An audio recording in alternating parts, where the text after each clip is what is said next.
Greetings, listeners. Today, Richard is about to face a new challenge.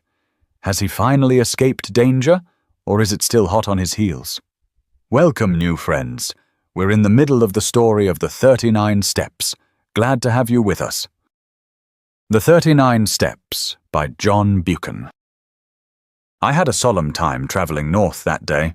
It was fine May weather, with the hawthorn flowering on every hedge, and I asked myself why, when I was still a free man, I had stayed on in London and not got the good of this heavenly country. I didn't dare face the restaurant car, but I got a luncheon basket at Leeds and shared it with the fat woman. Also, I got the morning's papers, with news about starters for the derby and the beginning of the cricket season, and some paragraphs about how Balkan affairs were settling down and a British squadron was going to Kiel. When I had done with them, I got out Scudder's little black pocketbook and studied it. It was pretty well filled with jottings, chiefly figures, though now and then a name was printed in. For example, I found the words Hofgaard, Luneville, and avocado pretty often, and especially the word Pavia. Now I was certain that Scudder never did anything without a reason, and I was pretty sure that there was a cipher in all this. That is a subject which has always interested me, and I did a bit at it myself once as intelligence officer at Delagoa Bay during the Boer War. I have a head for things like chess and puzzles, and I used to reckon myself pretty good at finding out ciphers. This one looked like the numerical kind where sets of figures correspond to the letters of the alphabet, but any fairly shrewd man can find the clue to that sort after an hour or two's work, and I didn't think Scudder would have been content with anything so easy. So I fastened on the printed words, for you can make a pretty good numerical cipher if you have a keyword which gives you the sequence of the letters. I tried for hours, but none of the words answered. Then I fell asleep, and woke at Dumfries just in time to bundle out and get into the slow Galloway train. There was a man on the platform whose looks I didn't like, but he never glanced at me, and when I caught sight of myself in the mirror of an automatic machine, I didn't wonder. With my brown face, my old tweeds, and my slouch, I was the very model of one of the hill farmers who were crowding into the third-class carriages. I travelled with half a dozen in an atmosphere of shag and clay pipes. They had come from the weekly market, and their mouths were full of prices. I heard accounts of how the lambing had gone up the cairn, and the Deutsch, and a dozen other mysterious waters. Above half the men had lunched heavily, and were highly flavoured with whisky, so they took no notice of me. We rumbled slowly into a land of little wooded glens, and then to a great wide moorland place, gleaming with lochs, with high blue hills showing northwards. About 5 o'clock the carriage had emptied, and I was left alone as I had hoped. I got out at the next station, a little place whose name I scarcely noted, set right in the heart of a bog. It reminded me of one of those forgotten little stations in the Karoo. An old station master was digging in his garden, and with his spade over his shoulder sauntered to the train, took charge of a parcel, and went back to his potatoes. A child of 10 received my ticket, and I emerged on a white road that straggled over the brown moor. It was a gorgeous spring evening, with every hill showing as clear as a cut amethyst. The air had the queer, rooty smell of bogs, but it was as fresh as mid-ocean, and it had the strangest effect on my spirits. I actually felt light-hearted. I might have been a boy out for a spring holiday tramp, instead of a man of 37 very much wanted by the police. I felt just as I used to feel when I was starting for a big trek on a frosty morning on the High Veld. If you believe me, I swung along that road whistling. There was no plan of campaign in my head, only just to go on and on in this blessed, honest-smelling hill country, for every mile put me in better humour with myself. In a roadside planting, I cut a walking stick of hazel, and presently struck off the highway up a bypath which followed the glen of a brawling stream. I reckoned that I was still far ahead of any pursuit, and for that night might please myself. It was some hours since I had tasted food, and I was getting very hungry when I came to a herd's cottage set in a nook beside a waterfall. A brown-faced woman was standing by the door and greeted me with the kindly shyness of moorland places. When I asked for a night's lodging, she said I was welcome to the bed in the loft, and very soon she set before me a hearty meal of ham and eggs, scones, and thick sweet milk. At the darkening her man came in from the hills, a lean giant, who in one step covered as much ground as 3 paces of ordinary mortals. They asked me no questions, for they had the perfect breeding of all dwellers in the wilds, but I could see they set me down as a kind of dealer, and I took some trouble to confirm their view. I spoke a lot about cattle, of which my host knew little, and I picked up from him a good deal about the local Galloway markets, which I tucked away in my memory for future use. At 10 I was nodding in my chair, and the bed in the loft received a weary man who never opened his eyes till 5 o'clock, set the little homestead a-going once more. They refused any payment, and by 6 I had breakfasted and was striding southwards again. My notion was to return to the railway line a station or 2 farther on than the place where I had alighted yesterday, and to double back. I reckoned that that was the safest way, for the police would naturally assume that I was always making farther from London in the direction of some western port. I thought I had still a good bit of a start, for, as I reasoned, it would take some hours to fix the blame on me, and several more to identify the fellow who got on board the train at St. Pancras. It was the same jolly, clear spring weather, and I simply could not contrive to feel careworn. Indeed, I was in better spirits than I had been for months. Over a long ridge of moorland I took my road, skirting the side of a high hill which the herd had called Cairnsmore of Fleet. Nesting curlews and plovers were crying everywhere, and the links of green pasture by the streams were dotted with young lambs. All the slackness of the past months was slipping from my bones, and I stepped out like a 4-year-old. By and by I came to a swell of moorland which dipped to the vale of a little river, and a mile away in the heather I saw the smoke of a train. The station, when I reached it, proved to be ideal for my purpose. The moor surged up around it and left room only for the single line, the slender siding, a waiting room, an office, the station master's cottage, and a tiny yard of gooseberries and sweet William. There seemed no road to it from anywhere, and to increase the desolation, the waves of a tarn lapped on their grey granite beach half a mile away. I waited in the deep heather till I saw the smoke of an east-going train on the horizon. Then I approached the tiny booking office and took a ticket for Dumfries. The only occupants of the carriage were an old shepherd and his dog, a wall-eyed brute that I mistrusted. The man was asleep, and on the cushions beside him was that morning's Scotsman. Eagerly I seized on it, for I fancied it would tell me something. There were 2 columns about the Portland Place murder, as it was called. My man Paddock had given the alarm and had the milkman arrested. Poor devil, it looked as if the latter had earned his sovereign hardly. But for me he had been cheap at the price, for he seemed to have occupied the police for the better part of the day. In the latest news, I found a further installment of the story. The milkman had been released, I read, and the true criminal, about whose identity the police were reticent, was believed to have got away from London by one of the northern lines. There was a short note about me as the owner of the flat. I guessed the police had stuck that in, as a clumsy contrivance to persuade me that I was unsuspected. There was nothing else in the paper, nothing about foreign politics or Carolides or the things that had interested Scudder. I laid it down and found that we were approaching the station at which I had got out yesterday. The potato-digging station-master had been gingered up into some activity, for the west-going train was waiting to let us pass, and from it had descended 3 men who were asking him questions. I supposed that they were the local police, who had been stirred up by Scotland Yard, and had traced me as far as this one-horse siding. Sitting well back in the shadow, I watched them carefully. One of them had a book and took down notes. The old potato-digger seemed to have turned peevish, but the child who had collected my ticket was talking volubly.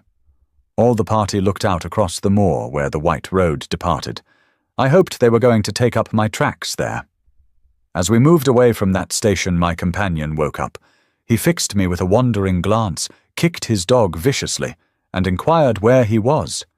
Clearly he was very drunk. "That's what comes of being a teetotaler," he observed in bitter regret. I expressed my surprise that in him I should have met a blue-ribbon stalwart. "Aye, but I'm a strong teetotaler," he said pugnaciously. "I took the pledge last Martinmas, and I haven't touched a drop of whiskey since. Not even at Hogmanay, though I was sire tempted." He swung his heels up on the seat and burrowed a frowsy head into the cushions. "And that's how I get," he moaned. "A head better than hellfire, and twain looking different ways for the Sabbath." "What did it?" I asked. "A drink they ca brandy. Being a teetotaler, I keep it off the whiskey, but I was nip-nipping a day at this brandy, and I doubt I'll no be weel for a fortnicht." His voice died away into a splutter, and sleep once more laid its heavy hand on him. My plan had been to get out at some station down the line, but the train suddenly gave me a better chance, for it came to a standstill at the end of a culvert which spanned a brawling porter-coloured river. I looked out and saw that every carriage window was closed and no human figure appeared in the landscape. So I opened the door and dropped quickly into the tangle of hazels which edged the line. It would have been all right but for that infernal dog. Under the impression that I was decamping with its master's belongings, it started to bark and all but got me by the trousers. This woke up the herd, who stood bawling at the carriage door in the belief that I had committed suicide. I crawled through the thicket, reached the edge of the stream, and in cover of the bushes put 100 yards or so behind me. Then from my shelter I peered back, and saw the guard and several passengers gathered round the open carriage door and staring in my direction. I could not have made a more public departure if I had left with a bugler and a brass band. Happily, the drunken herd provided a diversion. He and his dog, which was attached by a rope to his waist, suddenly cascaded out of the carriage, landed on their heads on the track, and rolled some way down the bank towards the water. In the rescue which followed, the dog bit somebody, for I could hear the sound of hard swearing.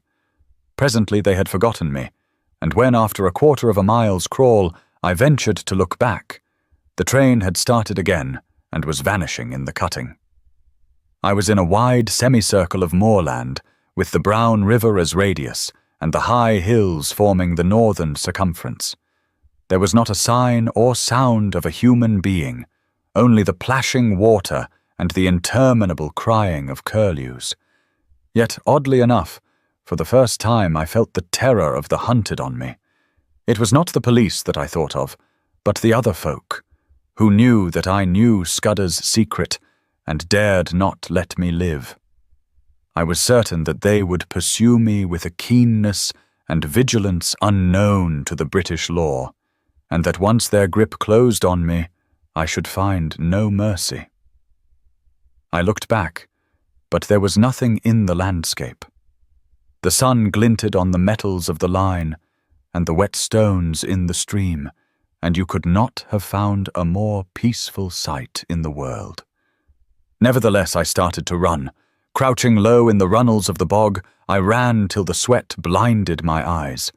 The mood did not leave me till I had reached the rim of mountain and flung myself panting on a ridge high above the young waters of the brown river. From my vantage ground I could scan the whole moor right away to the railway line, and to the south of it where green fields took the place of heather. I have eyes like a hawk, but I could see nothing moving in the whole countryside. Then I looked east beyond the ridge and saw a new kind of landscape, shallow green valleys with plentiful fir plantations and the faint lines of dust which spoke of highroads. Last of all I looked into the blue May sky, and there I saw that which set my pulses racing. Low down in the south a monoplane was climbing into the heavens. I was as certain as if I had been told that that aeroplane was looking for me, and that it did not belong to the police. For an hour or two I watched it from a pit of heather. It flew low along the hilltops, and then in narrow circles over the valley up which I had come. Then it seemed to change its mind, rose to a great height, and flew away back to the south. I did not like this espionage from the air, and I began to think less well of the countryside I had chosen for a refuge. These heather hills were no sort of cover if my enemies were in the sky, and I must find a different kind of sanctuary. I looked with more satisfaction to the green country beyond the ridge, for there I should find woods and stone houses. About 6 in the evening I came out of the moorland to a white ribbon of road which wound up the narrow vale of a lowland stream. As I followed it, fields gave place to bent, the glen became a plateau, and presently I had reached a kind of pass where a solitary house smoked in the twilight. The road swung over a bridge, and leaning on the parapet was a young man. He was smoking a long clay pipe and studying the water with spectacled eyes. In his left hand was a small book with a finger marking the place. Slowly he repeated, "As when a griffin through the wilderness, with winged step o'er hill and moory dale pursues the Arimaspian." He jumped round as my step rung on the keystone, and I saw a pleasant, sunburnt, boyish face. "Good evening to you," he said gravely. "It's a fine night for the road." The smell of peat smoke and of some savoury roast floated to me from the house. "Is that place an inn?" I asked. "At your service," he said politely. "I am the landlord, sir, and I hope you will stay the night, for to tell you the truth, I have had no company for a week." I pulled myself up on the parapet of the bridge and filled my pipe. I began to detect an ally. "You're young to be an innkeeper," I said. "My father died a year ago and left me the business. I live there with my grandmother. It's a slow job for a young man, and it wasn't my choice of profession." "Which was?" He actually blushed. "I want to write books," he said. "And what better chance could you ask?" I cried. "Man, I've often thought that an innkeeper would make the best storyteller in the world." "Not now," he said eagerly. "Maybe in the old days when you had pilgrims and ballad makers and highwaymen and mail coaches on the road. But not now. Nothing comes here but motor cars full of fat women who stop for lunch, and a fisherman or two in the spring, and the shooting tenants in August. There is not much material to be got out of that. I want to see life, to travel the world, and write things like Kipling and Conrad. But the most I've done yet is to get some verses printed in Chambers's journal. I looked at the inn standing golden in the sunset against the brown hills. I've knocked a bit about the world, and I wouldn't despise such a hermitage. Do you think that adventure is found only in the tropics or among gentry in red shirts? Maybe you're rubbing shoulders with it at this moment. That's what Kipling says," he said, his eyes brightening, and he quoted some verse about romance brings up the 9:15. "Here's a true tale for you, then," I cried, "and a month from now you can make a novel out of it." Sitting on the bridge in the soft May gloaming, I pitched him a lovely yarn. It was true in essentials too, though I altered the minor details. I made out that I was a mining magnate from Kimberley, who had had a lot of trouble with IDB and had shown up a gang. They had pursued me across the ocean and had killed my best friend and were now on my tracks. I told the story well, though I say it who shouldn't. I pictured a flight across the Kalahari to German Africa, the crackling, parching days, the wonderful blue velvet nights. I described an attack on my life on the voyage home, and I made a really horrid affair of the Portland Place murder. "You're looking for adventure," I cried. "Well, you've found it here. The devils are after me and the police are after them. It's a race that I mean to win." "By God," he whispered, drawing his breath in sharply, "it is all pure Rider Haggard and Conan Doyle." "You believe me?" I said gratefully. "Of course I do." And he held out his hand. "I believe everything out of the common. The only thing to distrust is the normal. He was very young, but he was the man for my money. I think they're off my track for the moment, but I must lie close for a couple of days. Can you take me in?" He caught my elbow in his eagerness and drew me towards the house. "You can lie as snug here as if you were in a moss hole. I'll see that nobody blabs either. And you'll give me some more material about your adventures." As I entered the inn porch, I heard from far off the beat of an engine. There, silhouetted against the dusky west, was my friend, the monoplane. He gave me a room at the back of the house, with a fine outlook over the plateau, and he made me free of his own study, which was stacked with cheap editions of his favourite authors. I never saw the grandmother, so I guessed she was bedridden. An old woman called Margit brought me my meals, and the innkeeper was around me at all hours. I wanted some time to myself, so I invented a job for him. He had a motor bicycle, and I sent him off next morning for the daily paper, which usually arrived with the post in the late afternoon. I told him to keep his eyes skinned and make note of any strange figures he saw, keeping a special sharp lookout for motors and aeroplanes. Then I sat down in real earnest to Scudder's notebook. He came back at midday with the Scotsman. There was nothing in it, except some further evidence of Paddock and the milkman, and a repetition of yesterday's statement that the murderer had gone north. But there was a long article, reprinted from the Times, about Karolidis and the state of affairs in the Balkans, though there was no mention of any visit to England. I got rid of the innkeeper for the afternoon, for I was getting very warm in my search for the cipher. As I told you, it was a numerical cipher, and by an elaborate system of experiments, I had pretty well discovered what were the nulls and stops. The trouble was the key word, and when I thought of the odd million words he might have used, I felt pretty hopeless. But about 3 o'clock, I had a sudden inspiration. The name Julia Cecchenyi flashed across my memory. Scudder had said it was the key to the Karolides business, and it occurred to me to try it on his cipher. It worked. The 5 letters of Julia gave me the position of the vowels. A was J, the 10th letter of the alphabet, and so represented by X in the cipher. E was UUXXX1, and so on. Cecchenyi gave me the numerals for the principal consonants. I scribbled that scheme on a bit of paper and sat down to read Scudder's pages. In half an hour I was reading with a whitish face and fingers that drummed on the table. I glanced out of the window and saw a big touring car coming up the glen towards the inn. It drew up at the door, and there was the sound of people alighting. There seemed to be 2 of them, men in aquascutums and tweed caps. 10 minutes later, the innkeeper slipped into the room, his eyes bright with excitement.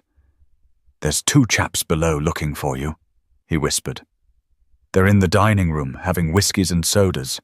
They asked about you and said they had hoped to meet you here. Oh, and they described you jolly well, down to your boots and shirt. I told them you had been here last night and had gone off on a motor bicycle this morning, and one of the chaps swore like a navvy. I made him tell me what they looked like. One was a dark-eyed thin fellow with bushy eyebrows, the other was always smiling and lisped in his talk. Neither was any kind of foreigner. On this my young friend was positive. I took a bit of paper and wrote these words in German as if they were part of a letter. Black Stone. Scudder had got on to this, but he could not act for a fortnight.